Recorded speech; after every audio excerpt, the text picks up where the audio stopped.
ഇസ്രയേലിനെ സമ്മർദ്ദത്തിലാക്കുക എന്ന ലക്ഷ്യത്തോടെ പ്രൊപ്പഗാൻഡ വീഡിയോയുമായി ഹമാസ് തടവറയിൽ കഴിയുന്ന ഇസ്രയേൽ സൈനികനായ മദൻ ആംഗ്രസ്റ്റ് തന്നെ മോചിപ്പിക്കണമെന്ന് യാചിക്കുന്ന വീഡിയോയാണ് പുറത്തു വന്നിരിക്കുന്നത്. വെടിനിർത്തൽ കരാർ തുടരുന്നതിന് അനുകൂലമായി ഇസ്രായേലിന്റെ പൊതുജനാഭിപ്രായം സ്വരൂപിക്കുന്നതിനുള്ള ഭാഗമായാണ് ബന്ദിയായ മദൻ ആംഗ്രസ്റ്റ് തന്നെ മോചിപ്പിക്കണമെന്ന് യാചിക്കുന്ന വീഡിയോ ഹമാസ് പുറത്തുവിട്ടത്. ചർച്ചകളിൽ അനിശ്ചിതത്വം തുടരുന്നതിനിടെയാണ് ഹമാസിന്റെ നടപടി. 2023 ഒക്ടോബർ 7 നഹലോസിലെ യുദ്ധത്തിനിടെ ബന്ദിയാക്കപ്പെട്ട IDF സൈനികനാണ് 21 വയസ്സുള്ള മദൻ ആംഗ്രസ്റ്റ്. താൻ 511 ദിവസമായി തടവിലാണെന്നും ഞങ്ങൾക്ക് പ്രതീക്ഷ നഷ്ടപ്പെടാൻ തുടങ്ങിയിരിക്കുന്നുവെന്നും ആംഗ്രസ്റ്റ് വീഡിയോയിൽ പറയുന്നു. ചർച്ചകളിലെ സ്തംഭനാവസ്ഥയെക്കുറിച്ച് തന്നോട് പറഞ്ഞിട്ടുണ്ടെന്നും ഇസ്രായേൽ സർക്കാർ ബന്ദികളെ ഉപേക്ഷിക്കുകയാണെന്ന് തോന്നുമെന്നും ആംഗ്രസ്റ്റ് ആശങ്ക പ്രകടിപ്പിച്ചു.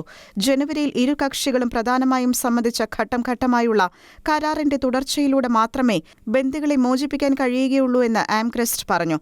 ഹമാസിന്റെ പ്രചാരണ വീഡിയോയിൽ തടവിലായിരുന്ന തന്റെ അവസ്ഥയെക്കുറിച്ച് പരാമർശിക്കുമ്പോൾ സൂര്യപ്രകാശം കണ്ടിട്ടില്ലെന്നും ശൈത്യകാല തണുപ്പ് അനുഭവിച്ചിട്ടുണ്ടെന്നും ആംഗ്രസ്റ്റ് പറയുന്നുണ്ട്.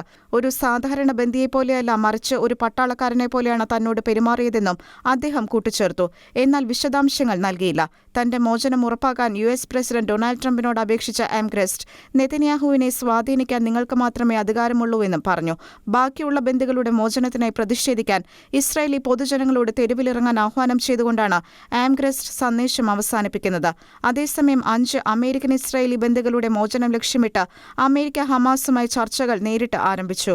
എന്നാൽ ആ ചർച്ചകൾ ഇതുവരെ ഫലം കണ്ടിട്ടില്ല. ഇതിന്റെ പശ്ചാത്തലത്തിൽ US president Donald Trump Hamas ഭീകരർക്കായി കഴിഞ്ഞ ദിവസം അന്ത്യശാസനം പുറപ്പെടുവിച്ചിരുന്നു.